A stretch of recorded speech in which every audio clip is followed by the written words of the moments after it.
We went back to Elk Island to see if spring was happening out there yet. Like many large cities, Edmonton has its own microclimate, and the weather in the city is usually a couple of weeks ahead. We saw this large herd of bison near the entrance, and knowing that we might not see any other bison, we stopped to watch them for a few minutes. As they walked through the forest, their hooves sounded like rain on the dry leaves.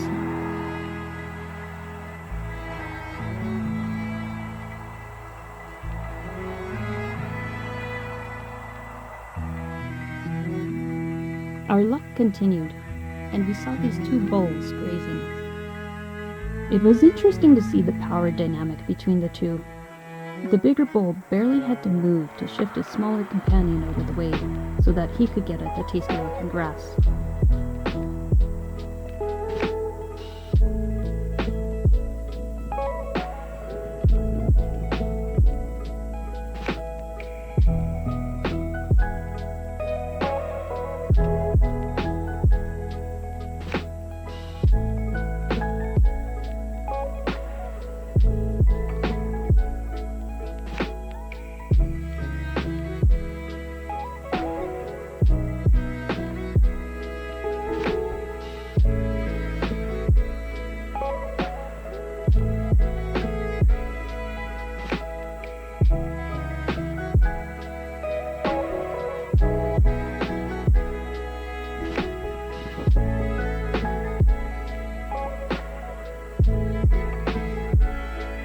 We carried on to Hayburger Trail. Its unusual name comes from a family that's called the area home until the 1930s.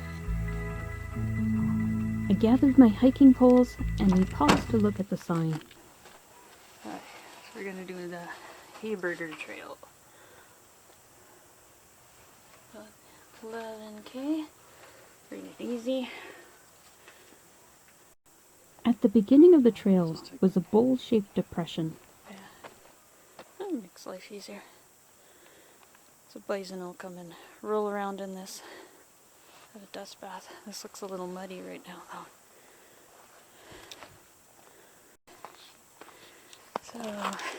So, unfortunately I didn't bring my cleats and the trail is fairly icy.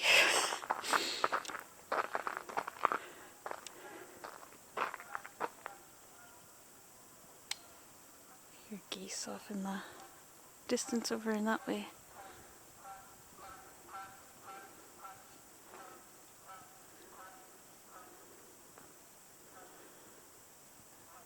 I don't know how long we'll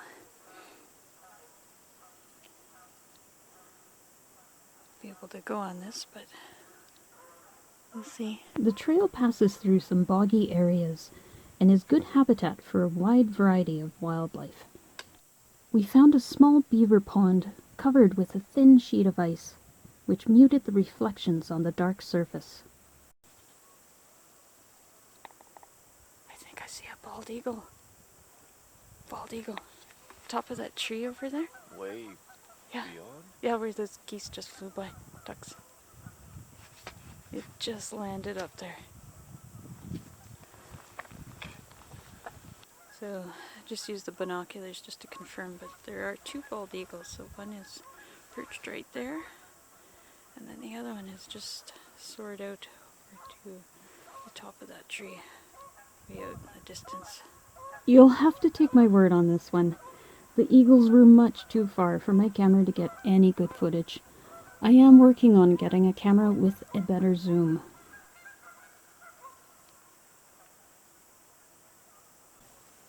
We walked around the marsh and watched a few mallards courting. I was charmed by their cute whistles and how they bobbed up.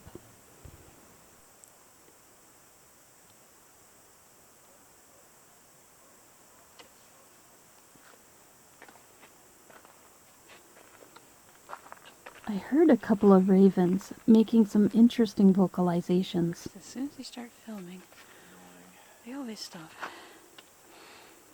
It's almost like they hear us, and then when they don't hear us, and then it's kind of like, oh, where'd they go?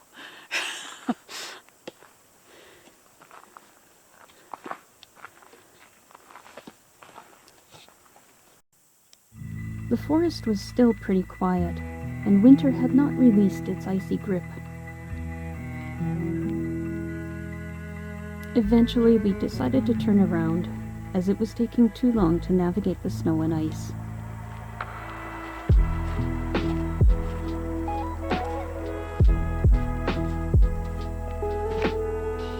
So, was the hike a failure?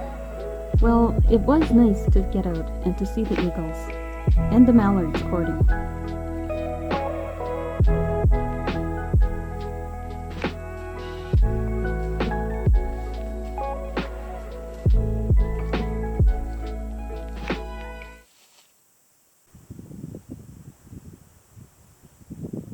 Somewhere nearby, I keep hearing a ruffed grouse. They perch on big logs, dead logs on the forest floor, and then they drum with their wings.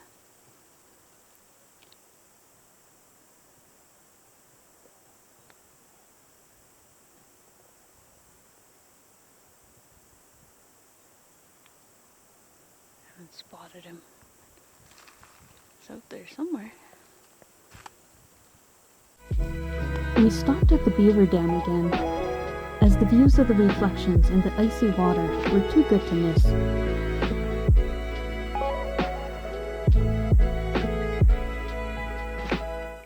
to show where I stopped, and you can see there's logs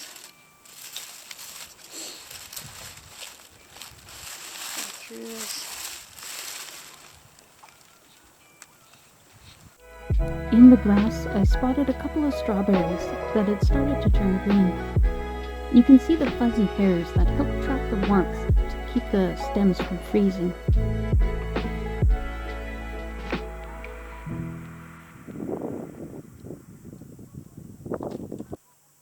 We found some feathers scattered on the ground, likely from an unfortunate grouse. As we got back to the vehicle, we found the two bison had moved down the main road. If we had come back a few moments later, we might have had to have made a big detour around the two bulls.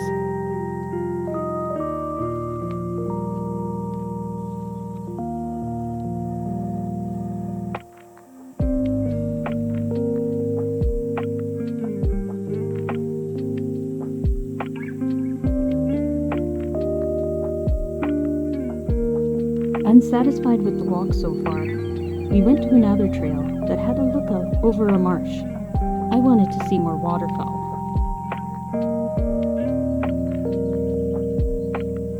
We were greatly rewarded by some noisy geese duking things out to find nesting spots for the breeding season.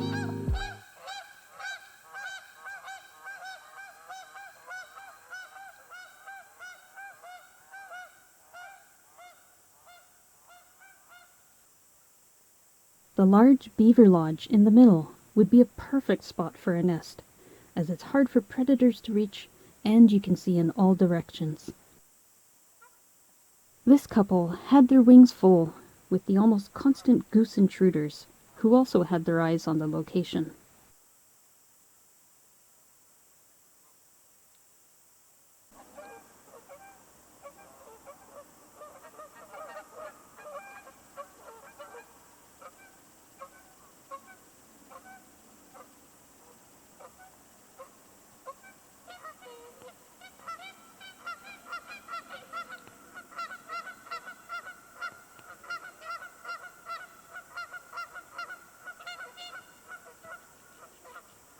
The male worked tirelessly, trying to usher the invading geese out of his territory.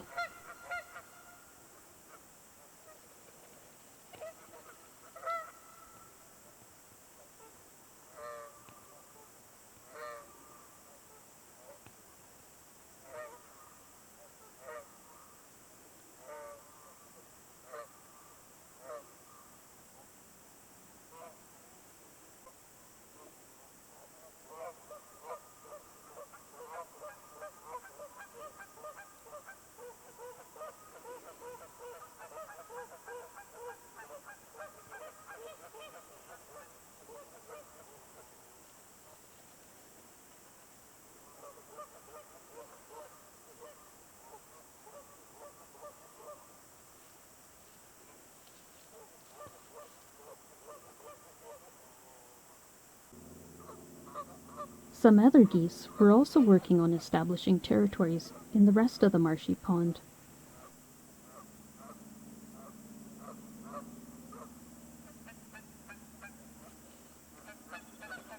I have to admit, I enjoyed watching the geese chase each other, and we could hear their feet slapping on the ice as they charged across it.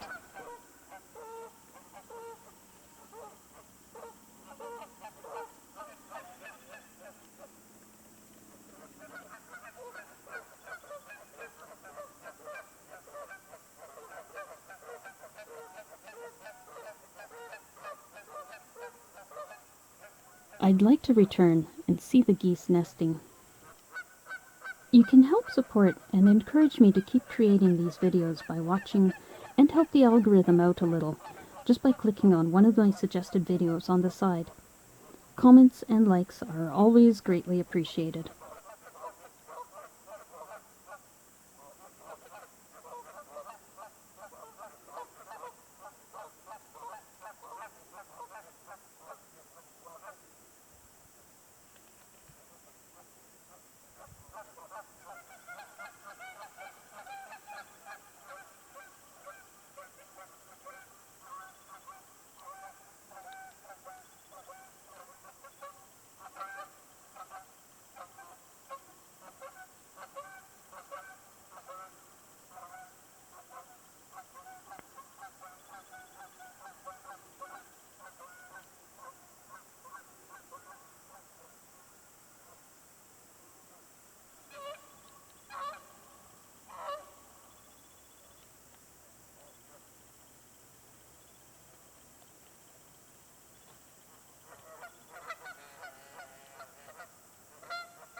The pond eventually settled into a temporary silence, and the two geese by the beaver lodge settled down for a morning nap.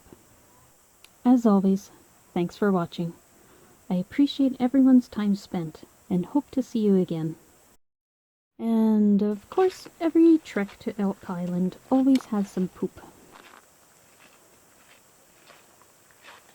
Apparently this is a good place to come in and poop. It's kind of gross, but it's kind of cool. The amount of fur in this coyote poop makes it look more like felt. I can't imagine what it's like to pass something like that.